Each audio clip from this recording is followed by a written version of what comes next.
Hi friends, welcome back to my channel. ఈరోజు మీకు ఈ సీరియల్లో ఏం జరిగిందో తెలుసుకోవాలి అనుకుంటున్నారా?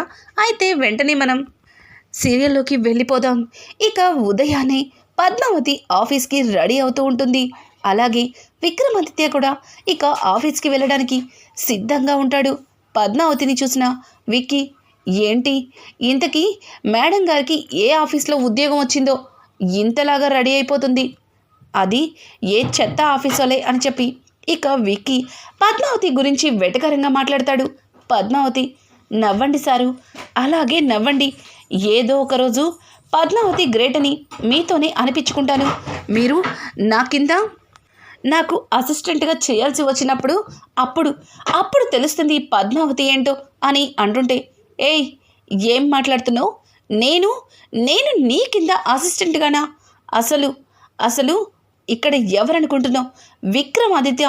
అసలు విక్రమాదిత్య గురించి తెలిసే మాట్లాడుతున్నావా అని చెప్పి ఇక ఇద్దరు కూడా కొద్దిసేపు కీచులాడుకుంటూ ఉంటారు. ఇది ఇలా ఉండగా ఇక అరవింద అయితే తన పాపని చూడాలనిపించి విక్కీకి ఫోన్ చేసి ఒక్కసారి పాపని వీడియో కాల్లో చూపించమని అడుగుదామని ఇక అరవింద అనుకుంటూ ఉంటుంది. కానీ మురళి ఇంట్లో ఉండడం వల్ల అరవింద విక్కీకి ఫోన్ చేయడం వీలు కాదు.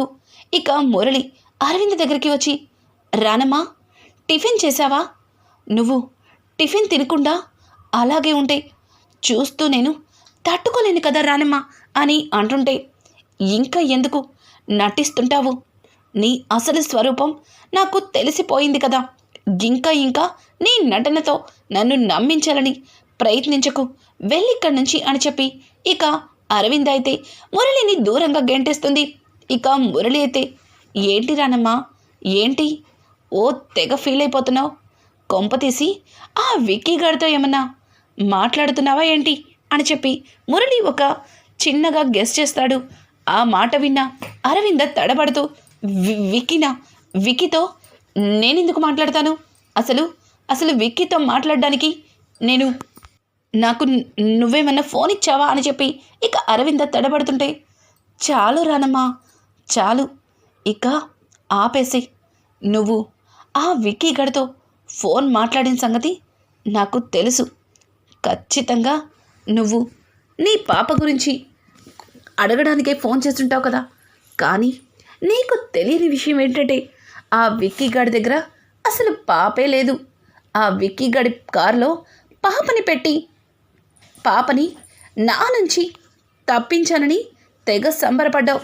కానీ నీకు తెలియని విషయం ఏంటో నేను చెప్పనా? అసలు పాపని వాడి దగ్గర ఉంచుకోలేదు. పైగా వాడు ఆ పాపని అనాథాశ్రమంలో జాయిన్ చేశాడు. తర్వాత ఆ బిడ్డని ఎవరు తీసుకెళ్లారో కూడా తెలీదు. నిజంగా ఆ బిడ్డని తీసుకెళ్లిన వాళ్ళు కన్న బిడ్డలా చూసుకుంటారా ఏంటి? వాళ్ళు నువ్వు అనుకుంటున్నట్టు విక్రమాదిత్య దగ్గర పాప లేదు. పాప గోల మనకెందుకులే కానీ ముందు ఆస్తి పత్రాల మీద సంతకాలు పెట్టు రానమ్మా. నేను నిన్ను నెత్తిన పెట్టుకుని చూసుకుంటా. ఈ పాప కాకపోతే మరొక పాప మన ఇద్దరికీ పుడుతుంది అని చెప్పి ఇక మురళి అరవిందతో మాట్లాడుతుంటే, చాలిక, నీ మాయ మాటలతో నన్ను మభ్య పెట్టాలని చూడొద్దు. వెళ్ళిక్కడి నుంచి, వెళ్తావా లేదా అని చెప్పి అరవింద మురళి మొహం మీదే డోర్ వేస్తుంది. ఇక మురళి నవ్వుతూ, పాప పిచ్చి అరవింద ఏం చేస్తుందో నాకు తెలియదనుకుంటుందేమో. నాకు అంత తెలుసు. అక్కడ ఆ విక్కీగాడు దీని పాపని పెంచుకుంటున్నాడని తెగ సంబరపడిపోతుంది. ఆ పాప దొరికిన మరుక్షణం ఇది కూడా నా చేతిలో సస్తుందని దీనికి తెలియటం లేదు అని చెప్పి మురళి తన మనసులో అనుకుంటూ అక్కడి నుంచి వెళ్ళిపోతాడు. మురళి చెప్పిన మాటలకి అరవింద కంగారు పడుతుంది. ఏంటినా ఎప్పుడు లేంది బిడ్డ కోసం మాట్లాడుతున్నాడు? ఈయనకి నిజం తెలిసిపోయిందా? ఈయనకి తెలియకూడదని విక్కీ అలా మేనేజ్ చేశాడా? ఇంకా మురళి వెళ్ళిపోయాడా లేదా అని గమనించి అరవింద విక్రమాదిత్యకి ఫోన్ చేయాలి అనుకుంటుంది. ఇక ఇక్కడ చూస్తే పాప ఊయలలో బోరున ఏడుస్తుంటుంది. పాప అలా ఏడవడం చూసి అను పరిగెత్తుకుంటూ పాప దగ్గరికి వెళ్తుంది. అప్పటికే పాపని కుచిలా తీసి, ఏంటమ్మా, ఎందుకు ఏడుస్తున్నావు? అయినా నువ్వు ఒక అనాథమన్న సంగతి మర్చిపోయి ఇలా ఏడిస్తే నిన్నెవర ఎత్తుకుని ఆడిస్తారు? ఇక్కడ నిన్ను ఎత్తుకుని ఆడించడానికి ఎవరు ఖాళీ కాలేరు అని చెప్పి ఇక కుచల ఆ పాపని ఒక అనాథలాగే మాట్లాడుతుంది. అదే టైంలో ఆ మాటలు విన్న నారాయణ కుచల అని గట్టిగా అరుస్తాడు. ఇక కుచల అయితే ఏంటయ్యా ఏంటి నా మీద అరుస్తున్నావు అని అడుగుతుంటే మరి ఏంటి పసిపిల్లలతో ఇలాగైనా మాట్లాడేది? పసిపిల్లలు ఏడిస్తే ఆ పిల్లల్ని ఎత్తుకొని వాళ్ళని ఆడించి లాలించి బుజ్జగించాలి, అంతేగాని వాళ్ళకి వాళ్ళ మనసుల్ని బాధపడేలాగా ఇటువంటి మాటలు మాట్లాడతారా అని అంటుంటే ఏంటండి నేనేదో అన్నీ తెలిసిన పిల్లతో మాట్లాడినట్టు మాట్లాడుతున్నారు, దీనికి ఏం మాట్లాడినా అర్థం కాదు కదా, దానికి మీరెందుకు అంతలాగా ఫీల్ అయిపోతున్నారు అని చెప్పి ఇక కుచల అయితే నారాయణతో మాట్లాడుతుండగా అనుని చూస్తుంది. ఏయ్ అను ఇలారా, అనాథాశ్రమం నుంచి బిడ్డని తీసుకొచ్చినంత మాత్రాన సంబరం కాదు, ఆ బిడ్డని ఎలా పెంచాలో కూడా తెలుసుకోవాలి. ఇలా నట్టింట్లో ఉయ్యలలో కట్టి పాపని వేసేస్తే ఎవరు చూసుకుంటారు? ముందు ఈ బిడ్డని తీసుకో అని చెప్పి కుచల చాలా చిరాగ్గా ఇక అను చేతికిస్తుంది. అను ఆ పాపని ఎత్తుకుని ఊరడిస్తూ ఉంటుంది. కానీ పాప ఎంతసేపటికి కూడా ఏడుపు ఆపదు. ఇంతలో పద్మావతి అను దగ్గరికి వచ్చి అక్క ఏంటి పాపని ఇలా ఏడిపిస్తున్నావు, ఇలా ఇవ్వు అని చెప్పి ఇక పద్మావతి అయితే పాపని ఎత్తుకుంటుంది. ఇంతలో ఇక ఆర్య అయితే పాల సీసాని తీసుకొచ్చి పాపకి పట్టమని అను చేతికి ఇస్తాడు. అను పాపని తీసుకుని ఇక పాలు పెట్టి నిద్ర పుచ్చుతుంది. ఇది ఇలా ఉండగా వీళ్ళిద్దరూ కూడా ఆఫీస్కి అయితే బయలుదేరుతుంటారు. ఇక ఆఫీస్కి వెళ్ళడంతోనే వాళ్ళ బాస్ యశోధర్ పద్మావతిని క్యాబిన్లోకి పిలుస్తాడు. క్యాబిన్లోకి వచ్చిన పద్మావతి కాస్త టెన్షన్ పడుతుంది. ఎందుకంటే పద్మావతి ఆఫీస్కి 10 నిమిషాలు లేటుగా వస్తుంది.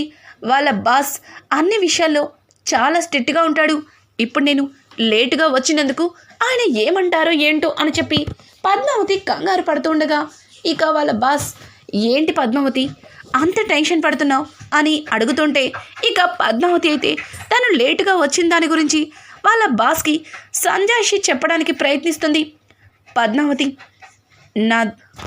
నా డ్రీమ్ ప్రాజెక్ట్ని ఈరోజు నీ చేతికిస్తున్నాను, దాన్ని నువ్వే దగ్గరుండి కంప్లీట్ చేయాలి అని చెప్పడంతో అది సార్ అని ఇక పద్మావతి తడబడుతుంటే నాకు అర్థమైంది పద్మావతి, అంత పెద్ద ప్రాజెక్ట్ నీ ఒక్కదాని వల్లే అవ్వదని నాకు తెలుసు. అందుకే నీకు అసిస్టెంట్గా ఒక అతన్ని నీ కింద అపాయింట్ చేస్తాను. కానీ అతనికి కాస్త తలపొగరెక్కువ, కానీ అతనితో పని ఎలా చేయించుకోవాలో నీకు బాగా తెలుసని నాకు కూడా తెలుసు.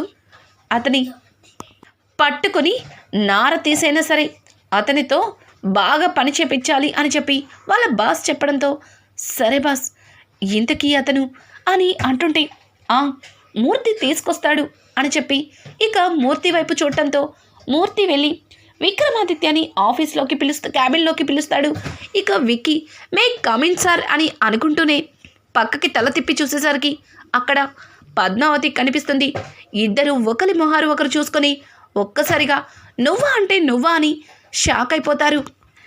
ఇక మూర్తి అయితే ఇదేంటి ఇద్దరు ఇంతకు ముందే పరిచయం ఉన్న వాళ్ళలాగా అలా ఆశ్చర్యపోతున్నారు అని అంటుంటే ఇక ఒకరికొకరు తెలుసని ఒకరైతే ఇప్పుడే చూశానని అలా ఆశ్చర్యంగా సంబంధం లేకుండా మాట్లాడతారు.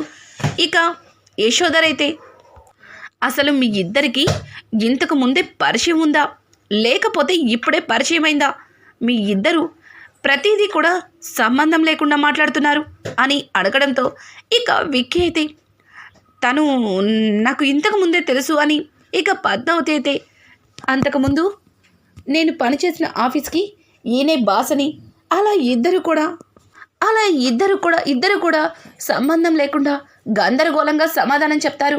ఇక మూర్తి అయితే బాస్ వీళ్ళిద్దరిని ఇక్కడి నుంచి పంపించకపోతే నాకు మెంటల్ వచ్చేలా ఉంది అని అంటుంటే ఇక యశోధర్ చూడండి మీకు ఇంతకు ముందు ఉన్న పరిచయాల్ని పక్కన పెట్టండి, ఇక మీకు ఇచ్చిన కొత్త ప్రాజెక్ట్ని స్టార్ట్ చేయండి అని చెప్పడంతో ఇంకా విక్కీ అయితే ఏంటి కొత్త ప్రాజెక్టా ఏంటి, ఆ ప్రాజెక్ట్ని నా చేతిలో పెడుతున్నారా? నేను మీ నమ్మకాన్ని ఖచ్చితంగా ఆ ప్రాజెక్ట్ కంప్లీట్ చేసి చూపిస్తాను అని చెప్పి ఇక విక్కీ అంటుంటే, ప్రాజెక్ట్ని నువ్వు కంప్లీట్ చేయడం ఏంటి?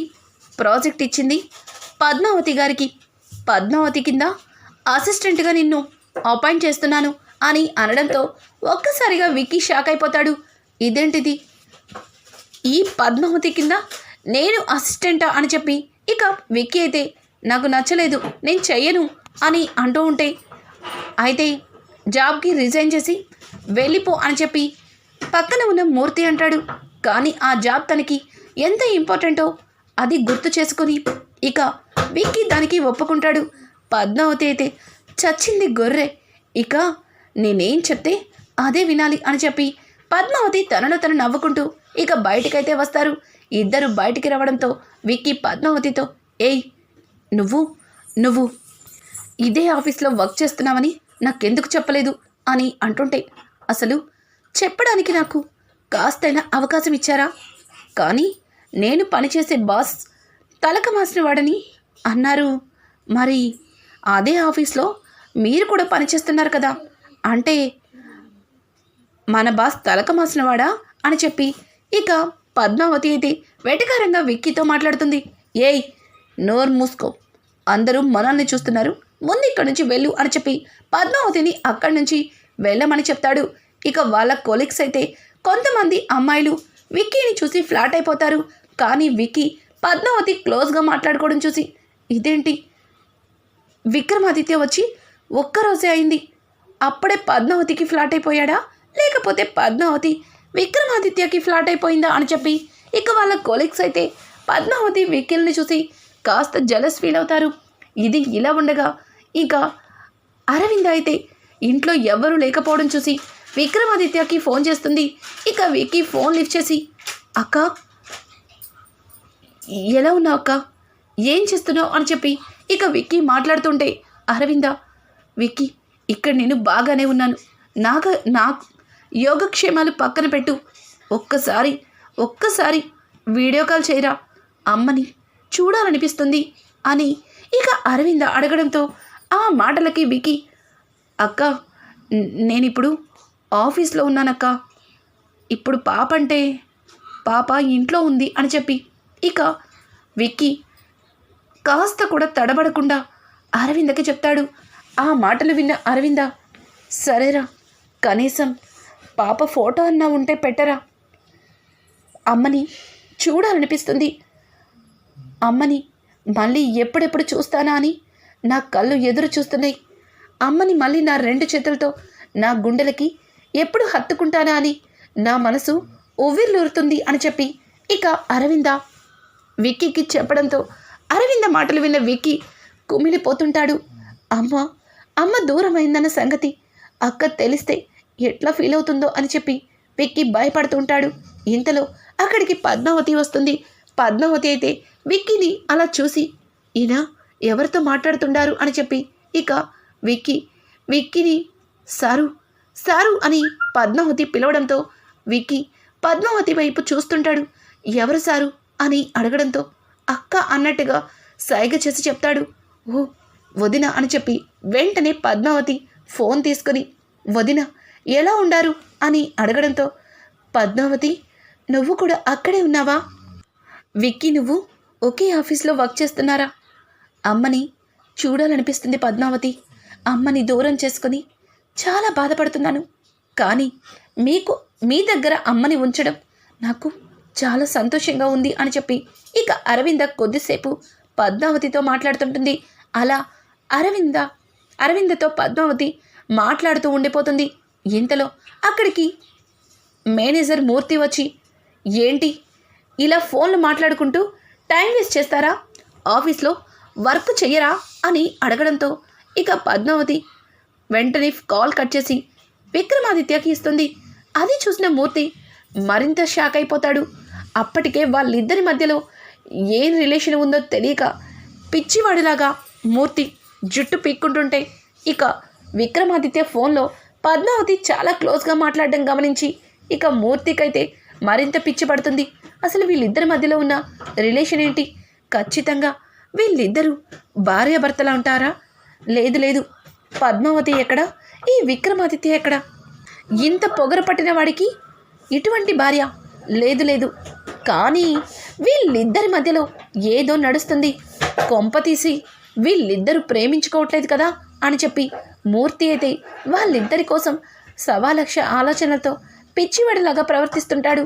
ఇక ఆఫీస్ వర్క్ అయిపోయిన తర్వాత విక్కీ చాలా బాధగా బయటికి వస్తాడు. విక్కీని చూసిన పద్మావతి అయితే, సారు ఏమై ఉండాది? వదిన ఫోన్ చేసిన దగ్గర నుంచి మీ మనసులో, మీ మొహంలో అసలు నవ్వే లేదు. మీరు దేని గురించో బాధపడుతుంటారు అని అంటుంటే, ఇదంతా నీ వల్లే. అక్కతో ప్రేమగా మాట్లాడలేకపోతున్నాను, కనీసం అక్కకి ఏమీ చెప్పలేకపోతున్నాను. ఇది ఎవరి వల్ల జరిగింది? నీ వల్లే అని అంటుంటే, ఏంటి సారు ఏంటి ఊరుకుంటుంటే ప్రతిసారి నీ వల్లే అని అన్నీ నా మీదకే తోసేస్తుండారు. వదిన పాపని మీ దగ్గరికి చేర్చింది, కానీ మీరేం చేశారు? ఆశ్రమంలో వేసి పాపని దూరం చేసుకుంటారు. ఇప్పుడు నా మీద నిందలు వేస్తుండారు అని చెప్పి పద్మావతి మాట్లాడుతుంటే, ఇక విక్కీ ఛీ నీతో మాట్లాడినా వేస్టే అని చెప్పి ఇక తన దారిని తను వెళ్ళిపోతుంటాడు. ఇక్కడ చూస్తే పద్మావతి తన గరుడ బండిని ఎంత స్టార్ట్ చేసినా సరే అస్సలు స్టార్ట్ అవ్వదు. ఇంతలో యశోధర్ ఆఫీస్లో నుంచి బయటికి వస్తాడు.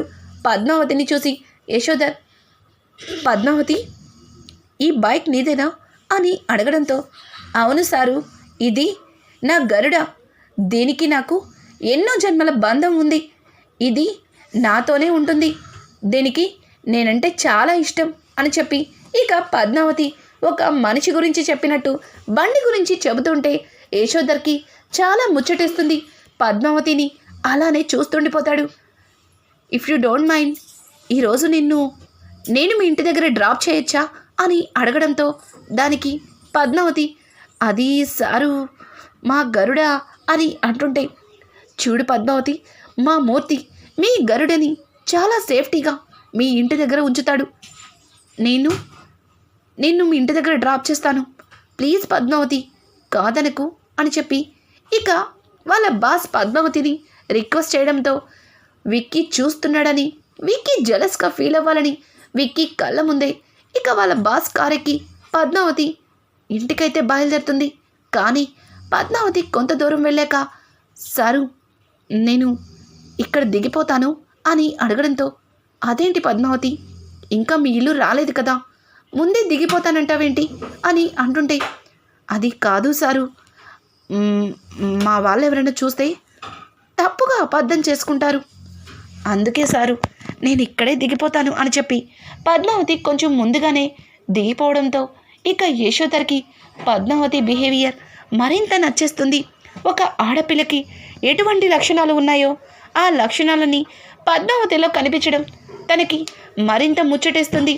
ఇక ఇంటికి వచ్చిన పద్మావతితో విక్కీ అయితే, ఏంటి బాసు రోడ్డు మీదే వదిలేశాడా, నడుచుకుంటూ వస్తున్నావు అని అడగడంతో ఆ మాటలకి పద్మావతి, చూడండి మీరు నన్నెప్పటికీ అర్థం చేసుకుంటారో నాకైతే అర్థం కావట్లేదు. వదిన పాప ఫోటో అడిగింది, ఎలాగో అక్క బావ పాపని తీసుకొచ్చారు కదా, ఆ పాప ఫోటోని అక్కకి వదినకి సెండ్ చేయండి అని చెప్పి ఇక పద్మావతి చెప్పడంతో, నాకు ఆ విషయం తెలుసులే, నువ్వేం చెప్పనక్కర్లేదు అని చెప్పి ఇక విక్కీ పద్మావతి మీద విరుచుకుపడి పాప ఫోటో తీసి అరవిందకి పంపిస్తాడు. అరవింద అయితే పాప ఫోటోని చూసి చాలా సంబరపడిపోతుంది. ఆ బిడ్డని చూస్తూ, విక్కీ అమ్మని జాగ్రత్తగా చూసుకుంటాడని నాకు నమ్మకం ఉంది అని చెప్పి ఇక అరవింద తెగ సంబరపడిపోతుంది. అనాథ బిడ్డని అక్క బిడ్డగా అక్కకి ఫోటో పంపించాను, అక్క గుర్తుపడ్డది కదా అని చెప్పి విక్కీ కూడా ఇక్కడ కంగారు పడతాడు. ఇది ఇలా ఉండగా ఇక యశోధర్తో ఒక బిజినెస్ డీల్ కోసం మురళి అయితే యశోధర్ దగ్గరికి వస్తాడు. ఇంతకీ పద్మావతికి అప్పచెప్పిన కొత్త ప్రాజెక్ట్ యశోధర్ డ్రీమ్ ప్రాజెక్ట్ ఎవరిదో కాదండోయ్, మురళిదే. మురళీకృష్ణ కంపెనీ, కొత్త కంపెనీకి సంబంధించిన యశోధర్ డ్రీమ్ ప్రాజెక్ట్ పద్మావతికి అప్పచెప్తాడు. ఈ రకంగా మళ్ళీ విక్రమాదిత్య పద్మావతి దగ్గరికి మురళీనే వస్తాడు. ఇక బిజినెస్ పరంగా మురళి మళ్ళీ విక్రమాదిత్య కాళ్ళ దగ్గరికి రానున్నాడా? అలాగే అనాథ పిల్లగా ఇంటికి వచ్చిన ఆ పసిపాప అరవింద బిడ్డే అన్న నిజం విక్కీ తెలుసుకుంటాడా? ఇక ఆ బిడ్డని చంపడానికి మురళి ఏం ప్లాన్ చేస్తాడు? రానున్న ఎపిసోడ్స్ అయితే మరింత ఇంట్రెస్టింగ్గా మారబోతున్నాయి. ఈ వీడియో మీకు నచ్చినట్టయితే లైక్ చేసి సబ్స్క్రైబ్ చేసుకోవడం మాత్రం మర్చిపోకండి. Thanks for watching. Hi friends, welcome back to my channel. ఈరోజు మీకు